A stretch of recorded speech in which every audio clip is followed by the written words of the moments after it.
Roger O'Neill has been a reporter for NBC News for 30 years. In the following podcast, Roger describes his daily routine as a television reporter covering the fires.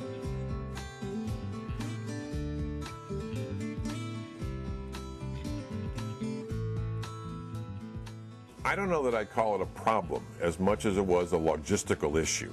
As the fire got big enough to become a national story and lots of media descended upon Yellowstone, and there wasn't lots in terms of what you would have today, but in '88 there was lots. There were 4 networks and then all the local stations. It became a question of trying, you as a media person, trying to move around the park to get the pictures that you needed to get, because television's a picture medium. I mean, I can't operate simply on a fire information officer telling me the fire burned here and the fire burned there. I need pictures, so I've got to get to where those pictures are. Trying to get there by yourself became almost impossible. You had to have a fire information officer with you to protect you. I've never believed that it was for my protection, but that's the excuse that we had, that somebody has to be with you, unless you could sneak around them. And we did that a few times too. And we would be roaming around the park and we'd be getting our pictures with a team of firefighters, and somebody would come up and say, "You guys aren't supposed to be here." Well, we are. We managed to get in. I can remember at roadblocks within the park, I'd watch the fire crews come through the roadblocks, and the lead fire crew was always the fire boss. And he would have on the silver hat, you know, the silver hard hat.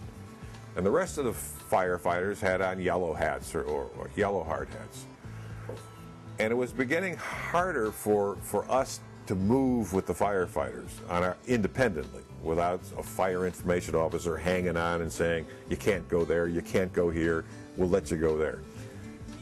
So I went to West Yellowstone hardware store and bought one of the silver hard hats, because as you went through a roadblock, if you watched, the lead truck or the lead car had the fire boss with the silver hard hat on.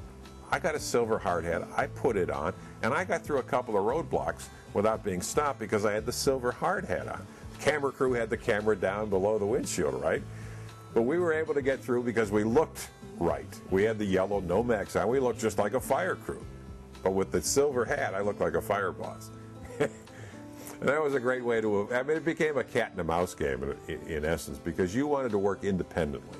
You wanted to work on your own. I mean, we're smart enough to know that we're not going to walk into a firestorm, and if I see firefighters running, I'm going to run right with them. I'm not going to stand there and burn. And yet there was this attempt at a time to corral us, to keep us safe, if you will.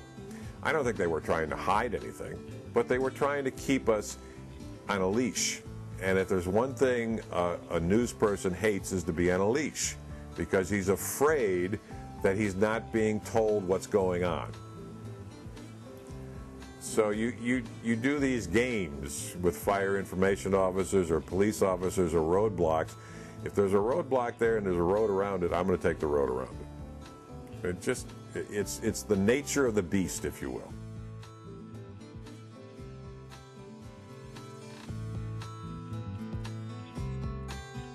The best thing anybody who is on the ground fighting a fire can do is to welcome the press into the fold and to give them the information they want. Give them the information you think they need to tell the story better. Information is really powerful stuff. Roger O'Neill. Many fire managers are uncomfortable working with the press. Yet Roger O'Neill says that the best thing firefighters can do is to welcome the press into the fold. What are the pros and cons in following Roger's advice? Is his advice something a fire manager should follow?